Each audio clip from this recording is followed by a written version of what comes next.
ہمیں صحیح طریقے سے مزدوری نہیں دیتا تو پھر اس کی عزت، اس کا مقام، اس کا مرتبہ ہم تمام لوگوں کے نزدیک زیرو ہو جاتی ہے، اس کی ویلیو ختم ہو جاتی ہے۔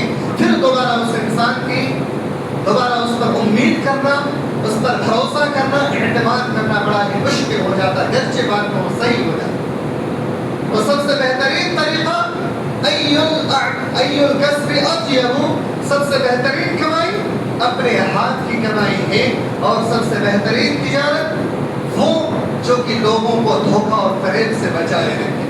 دوسری چیز حضرت مقدام بن معدی کرب رضی اللہ تعالی عنہ بیان فرماتے ہیں، رسول اللہ صلی اللہ علیہ وسلم نے ارشاد فرمایا، ما اکل احد منکم طعاما احب الى اللہ عز وجل من عمل بیدہ۔ سب سے بہترین کمائی اگر اللہ رب العالمین کو کوئی چیز پسند ہے تو وہ انسان کے اپنے ہاتھوں کی کمائی سب سے زیادہ محبوب ہے۔ تو انسان اگر اپنے ہاتھوں سے محنت کرتا ہے تو سب سے بہترین کمائی اللہ رب العالمین کو وہی چیز پسند ہے جو انسان اپنی محنت سے، اپنے ہاتھوں کی کمائی سے کمائے۔ اس کے بعد تیسری چیز، اگر کوئی انسان اپنا پیشہ، اپنے زندگی کا ایک کاروبار ہاتھ پھیلا کر کے شروع کر دے، یعنی وہ محنت مزدوری سے جی چراتے ہوئے لوگوں کے سامنے ہاتھ پھیلانا شروع کر دے، تو اللہ اس کے رسول کے نزدیک سب سے بدترین عمل ہے۔ اگر بلا ضرورت اگر کوئی انسان کسی کے سامنے ہاتھوں کو پھیلاتا ہے اور وہ مزدوری سے جی چراتا ہے، مزدوری سے اپنے آپ کو دور رکھتا ہے، تو اللہ اس کے رسول کے نزدیک سب سے بدترین شخص ہے۔ حضرت زبیر بن عوام رضی اللہ تعالی عنہ روایت کرتے ہیں کہ اللہ کے رسول صلی اللہ علیہ وسلم نے ارشاد فرمایا کہ اگر کوئی شخص اپنی رسی اٹھائے اور رسی اٹھا کر کے جنگل سے لکڑی کا گٹھا اٹھائے، اپنے پیٹھ پر لاد کر کے اس کو بیچے، تو اللہ اور اس کے رسول کے نزدیک یہ زیادہ بہتر ہے کہ اس نے اپنے آبرو کو بچاتے ہوئے، اپنی عزت کو بچاتے ہوئے اس نے لکڑی کے گٹھے کو اٹھایا اور اپنے آبرو کی حفاظت فرمائی۔ یہ سب سے بہترین ہے، اور سب سے بہترین یہ ہے کہ وہ لوگوں سے سوال کرے اور لوگوں کے سامنے اپنے ہاتھوں کو پھیلائے۔ معزز سامعین کرام، ہمارے سماج اور معاشرے میں بہت سارے ایسے لوگ آپ کو ملیں گے، یا تو وہ خود لوگوں کے سامنے ہاتھ پھیلانا ایک پیشہ بنا چکے ہیں، یا پھر اسے لوگوں کے سامنے ہاتھ پھیلانے پر مجبور کیا جاتا ہے۔ مثال کے طور پر مدارس کی طرف آپ نظر دوڑائیں، مدارس میں آپ جب جائیں گے تو دیکھیں گے کہ اکثر علماء کو مجبور کیا جاتا ہے کہ لوگوں کے سامنے جائیں، ہاتھ پھیلا کر کے چندہ وصول کر کے لے کر آئیں۔ یہ طریقہ کس نے بنایا؟ سماج و معاشرے نے بنایا۔ اصل حقیقت کیا ہے اس کی؟ مدرسے کے نام سنتے ہی ہمارے ذہن میں ایک بات آتی ہے کہ مدرسے میں دینی تعلیم اگر اپنے بچوں کو دینا ہو تو فری میں اس کی تعلیم ہو جائے۔ جب ہماری ذہنیت فری تعلیم کیا جائے مدارس کے معاملے میں، تو یقیناً مدارس والے مجبوراً اپنے اساتذہ کو، اپنے علماء کو آپ کے سامنے ہاتھ پھیلانے پر مجبور کرتے ہیں، اور پھر آپ کے سماج میں، ہمارے سماج میں علماء کرام ذلیل و خوار ہوتے ہیں، در بدر کی ٹھوکریں کھاتے ہیں۔ یہ طریقہ، یہ اصول، یہ ضوابط کس نے بنایا؟ معاشرے نے بنایا، سماج نے بنایا۔ اگر ہم اور آپ دین کی اہمیت کو اتنا ہی بہتر سمجھتے جتنا کہ دنیاوی تعلیمات کو بہتر سمجھتے ہوئے لاکھوں کروڑوں اپنے بچوں کی پرورش میں خرچ کرتے ہیں، وہیں پر اگر آپ اپنے بچوں کی دینی تربیت میں پیسوں کو خرچ کرنے کی کوشش کرتے ہیں تو یہ نوبت کبھی نہیں آتی۔ اپنے صدقات، اپنے زکوٰۃ کو اگر آپ کو خود بڑھ کر کے مدارس تک پہنچانے کی کوشش کرتے ہیں تو یہ نوبت نہیں آتی۔ بالآخر مدارس میں اور مساجد میں اور دھرم شالاؤں میں، حتیٰ کہ دیگر کئی سارے ایسے مقامات ہیں جہاں پر مجبوری کو ایک پیشہ بنا لیا گیا ہے، اور پیشہ بناتے ہوئے جہاں پر ایک مجبوری تھی، پیشہ بناتے ہوئے اس کا حتی الامکان معاوضہ پیسہ خود بھی کھانا شروع کر دیے ہیں جو کہ حرام ہے. یہ بہتر طریقہ نہیں ہے اور اس چیز کو کرنے پر مجبور ہم اور آپ نے کیا, ہمارے معاشرے نے, ہمارے سماج نے کیا ہے. اگر اس چیز کو دور کرنا ہے تو یقیناً اس طریقے کو اپنانا ہوگا جس طریقے کو اللہ اور اس کے رسول نے ہمارے لیے اپنایا ہے. کہ اگر ہمارے سامنے کوئی انسان مزدوری کرتا ہے تو اس کی تنخواہ, اس کی مزدوری ہمیں خود بڑھ کر کے دینا ہوگا. یعنی اپنے بچوں کی تعلیم بھی اگر ہم دیتے ہیں تو بچوں کی تعلیم میں پیسوں کو خرچ کرنا ہوگا. اور دینی تعلیم میں اگر آپ اپنے بچوں کو پیسے خرچ کر کے نہیں کرواتے تو آپ سے بڑا ظالم پھر کون ہو سکتا ہے؟ ہم سے بڑھ کر کے بڑا ظالم کون ہوگا؟ مثال کے طور پہ آپ ایک حدیث سنے ہوں گے, طلب العلم فریضۃ علی کل مسلم, کہ ہر مسلمان کے لیے علم حاصل کرنا فرض ہے. اس کے بعد ایک اور حدیث سنے ہوں گے کہ سب سے بہترین تعلیم دنیا میں کون سی ہے. سب سے بہترین تعلیم کے سلسلے میں علماء کرام بیان فرماتے ہیں وہ دینی تعلیم. دینی تعلیم کو سب سے بہترین تعلیم کیوں کہا گیا؟ دینی تعلیم کو سب سے بہترین تعلیم اس لیے کہا گیا کیونکہ دین کی تعلیم دیتے ہوئے انسان کو توحید کی طرف ورغلایا جاتا ہے. اور توحید جس تعلیم میں سکھائی جاتی ہو اس سے بڑھ کر کے کوئی تعلیم بہتر ہو ہی نہیں سکتا, کیونکہ اللہ نے قرآن حکیم کے اندر اس چیز کا ذکر فرمایا ہے کہ تعلیم میں سب سے بہترین تعلیم اگر کوئی ہے تو توحید کی تعلیم ہے. اور یہ حقیقت ہے. اللہ اور اس کے رسول جس نے ہمیں پیدا کیا, جس کے ذریعے سے ہمیں ہدایت ملی, اگر اس کی تعلیم ہم نہیں سیکھتے ہیں اور ایک اللہ رب العالمین کی وحدانیت کو نہیں پہچانتے ہیں تو پھر دنیا کی ہزاروں تعلیم کو آپ کیوں نہ سیکھ لیں, وہ بہتر سے بہتر تعلیم نہیں ہو سکتی ہے. اور سب سے بہترین تعلیم اگر آپ فری میں پڑھانے کی کوشش کریں گے تو یقیناً ہماری یہ کوتاہی ہے, ہم سے یہ غلطی ہے کہ ہم اپنے علماء کو مجبور کرتے ہیں چندہ اکٹھے کرنے سے اور آپ کے سامنے ہاتھ پھیلانے سے. تو لہذا اپنے بچوں کی تعلیم جو سب سے بہترین تعلیم ہے, اپنے مال کو, اپنے پیسوں کو اس پر خرچ کر کے اس کو بہترین تعلیم دینے کی کوشش کیجیے. اس کے بعد سب سے بہترین کمائی انسان کو اگر کوئی چیز نہ ملتا ہو تو اسے عار محسوس کرنے کی ضرورت نہیں ہے. حتیٰ کہ اگر اسے بکریاں بھی چرانا مل جائے تو وہی انسان بکریوں کو چرا کر کے ہی اپنے بہترین رزق کو تلاش. میرے بھائیوں, انبیاء کرام کے بارے میں ہم اور آپ سنتے آئے ہیں کہ انبیاء کرام ہر نبی کا یہ پیشہ رہا ہے کہ ہر نبی اپنے اپنے دور میں بکریوں کو ضرور چرائے ہیں. اللہ کے رسول صلی اللہ علیہ وسلم سے صحابہ کرام نے عرض کیا, اللہ کے رسول صلی اللہ علیہ وسلم کیا سارے کے سارے انبیاء کرام بکریوں کو چرائے ہیں؟ آپ صلی اللہ علیہ وسلم نے فرمایا ہاں, سارے کے سارے انبیاء کرام بکریوں کو چرائے ہیں. آپ صلی اللہ علیہ وسلم سے صحابہ کرام نے سوال کیا, اللہ کے رسول کیا آپ بھی؟ آپ صلی اللہ علیہ وسلم نے فرمایا ہاں, میں نے بھی مکہ والوں کی چند اجرت کی بنا پر بکریوں کو چرائے. انبیاء کرام سے بڑھ کر کے کیا اس دنیا میں کوئی انسان ہے جس کا مقام و مرتبہ, جس کی عزت, جس کے وقار بڑھ کر کے ہو ہی نہیں سکتا. جب انبیاء کرام کو اللہ رب العالمین نے سب سے بہترین طریقہ بکریوں کو چرا کر کے اپنی زندگی اور اپنی معاشی زندگی کو بہتر بنانے کے لیے فرمایا تو پھر ہم اور آپ دوسروں کے سامنے ہاتھ کیوں پھیلائیں؟ ہم اور آپ دوسروں کے سامنے ہاتھ پھیلا کر کے ذلیل و خوار کیوں ہو؟ ہمارے لیے بھی ضروری ہے کہ ہم اور آپ بھی کسی اور کے سامنے ہاتھ پھیلانے سے بہتر ہے بکریوں کو چرائیں. حتیٰ کہ اگر چھوٹا سے چھوٹا بزنس اگر ٹھیلے پہ لگا کر کے کرنا مناسب ہو تو وہ بھی کر لیں, لیکن ایک حلال رزق کو تلاش کرنے کی کوشش کریں. آپ کسی دوسرے کے سامنے ہاتھوں کو نہ پھیلائیں. میرے بھائی, اب مزدوروں کے حقوق کے تعلق سے چند باتیں آپ کے سامنے بیان کرتے ہیں کہ مزدوروں کے حقوق کیا ہیں. مزدوروں کے حقوق حضرت ابو ذر رضی اللہ تعالی عنہ ایک حدیث کو بیان فرماتے ہیں کہ حضرت معمر بن سوید رحمہ اللہ ایک دفعہ حضرت ابو ذر رضی اللہ تعالی عنہ کو دیکھتے ہیں کہ جو خود لباس پہنے ہوئے اپنے غلام کو بھی وہی لباس پہنائے ہوئے ہیں۔ پھر سوال کرتے ہیں کہ آپ جو لباس پہنے وہی لباس اپنے مزدور کو بھی پہنائے۔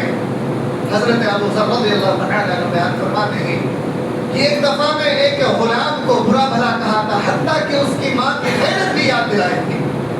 جب آپ صلی اللہ علیہ وسلم کو یہ بات معلوم ہوئی تو آپ صلی اللہ علیہ وسلم نے فرمایا کہ اے ابو ذر، تم نے اس کی ماں کی غیرت کو یاد دلائی؟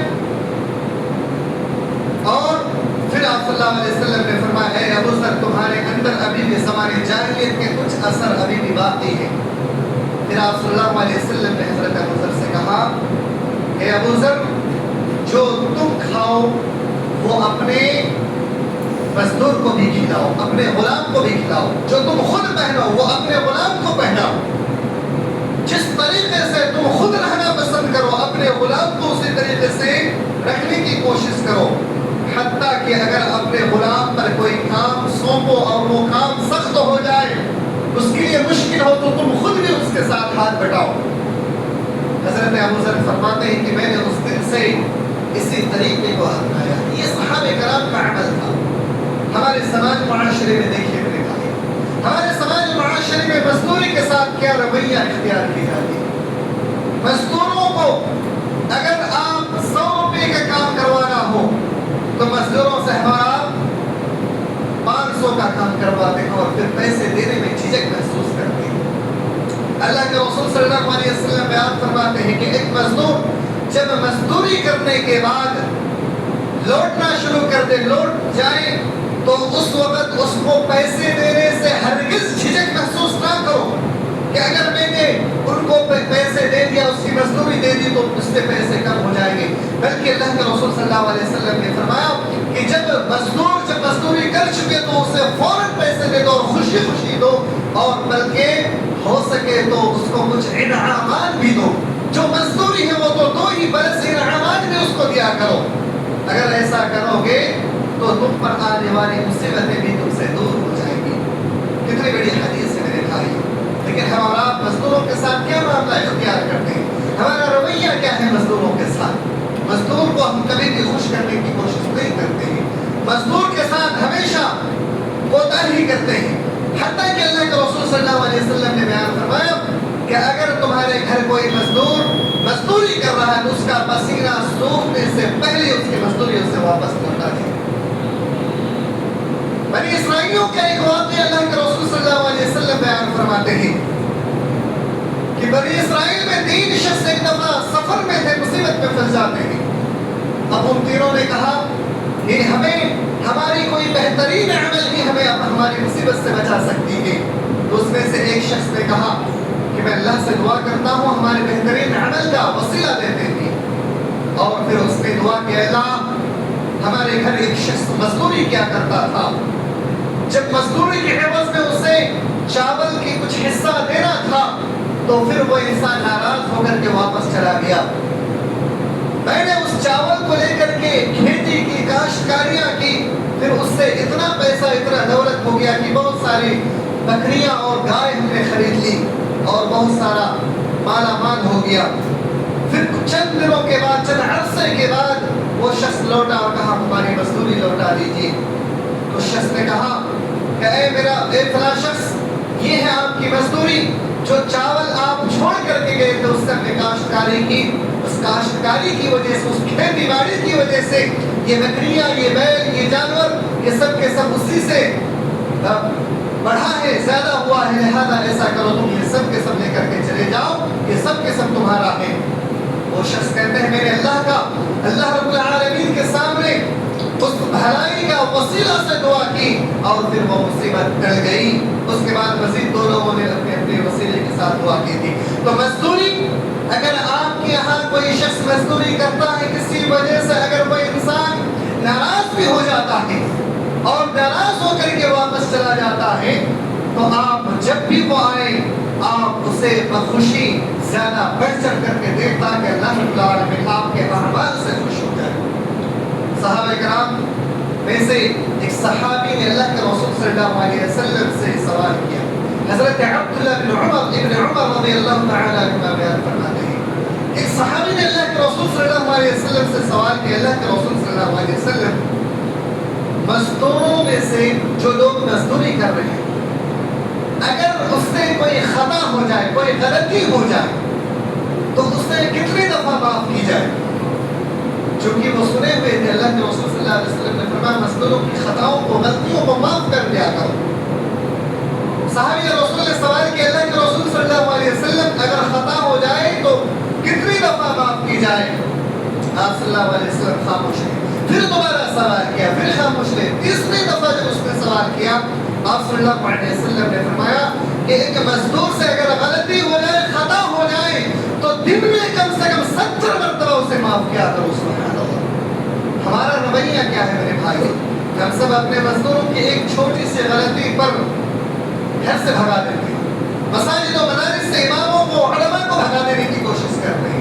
اپنے گھر سے جو انسان کل تک آپ کا پیارا تھا، لاڈلا تھا، جو انسان کل تک ہمارے نزدیک اتنا زیادہ محبوب تھا کہ ہم اسے اپنے بھائی سے بڑھ کر کے بھائی مانتے تھے، جس سے اتنی محبت ہوتی تھی، ہماری ایک چھوٹی غلطی کی وجہ سے اس سے اتنی ناراضگی کا اظہار کرتے ہیں کہ اسے ہم اور آپ اپنے گھروں سے بھگا دیا کرتے ہیں، اور پھر سماج و معاشرے میں ہم اسے بدنام بھی کرنے کی کوشش کرتے ہیں۔ کیا ہمارا یہ رویہ درست ہے؟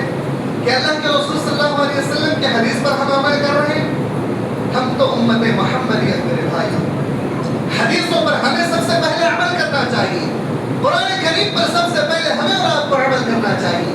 بہت ہی افسوس کی بات ہوتی ہے، مزدوروں کے تعلق سے مزید بہت ساری باتیں ہیں، لیکن وقت تو ہو چکا ہے۔ بس اتنا کہوں گا، ہمارے سماج معاشرے میں ہم اور آپ اتنا زیادہ خود غرض ہو چکے ہیں کہ ہم اپنے گھروں میں مزدوری کرنے والوں کے ساتھ جو رویہ اختیار کرنا تھا وہ نہیں کر رہے، ان کے ساتھ اتنا بدسلوکی کرتے ہیں کہ وہ انسان مجبور ہو کر کے، لاچار ہو کر کے اپنے مساجد اور مدارس کو ترک کر دیتے ہیں، ہمارے گھروں سے چھوڑ کر کے خود مختار بننے کی کوشش کرتے ہیں، جبکہ اللہ رب العالمین نے ایک دوسرے کے ساتھ لازم و منسوخ قرار دیا ہے۔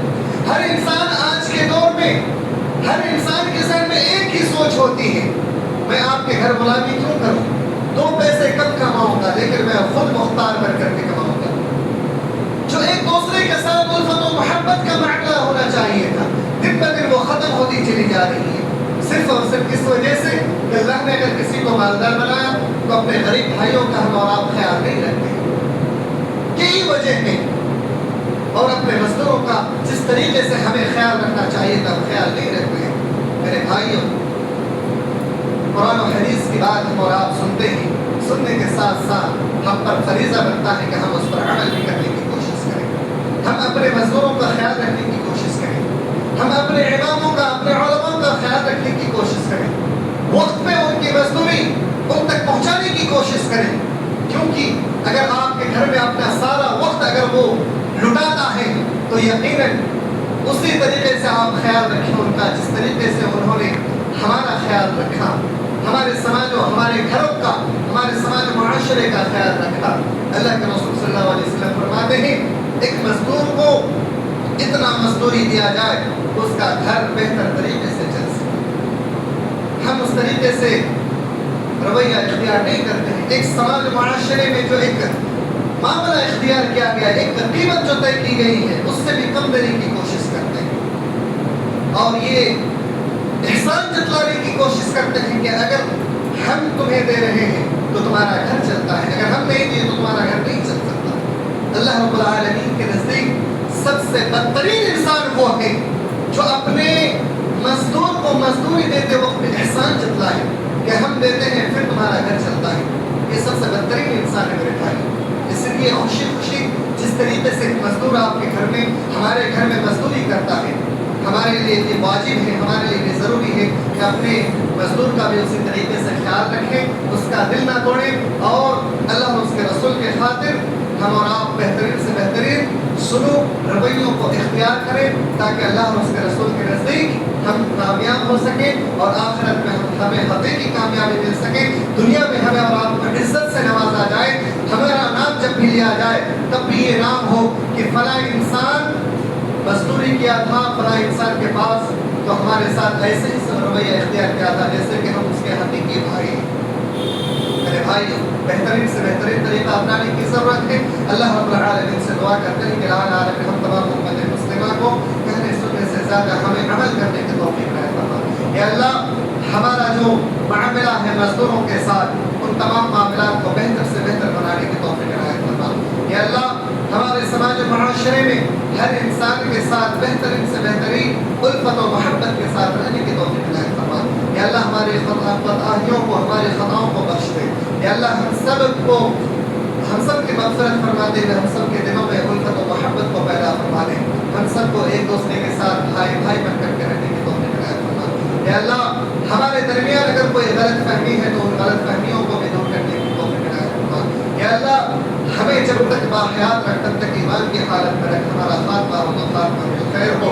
آمین یا رب العالمین. وآخر دعوانا الحمدللہ رب العالمین.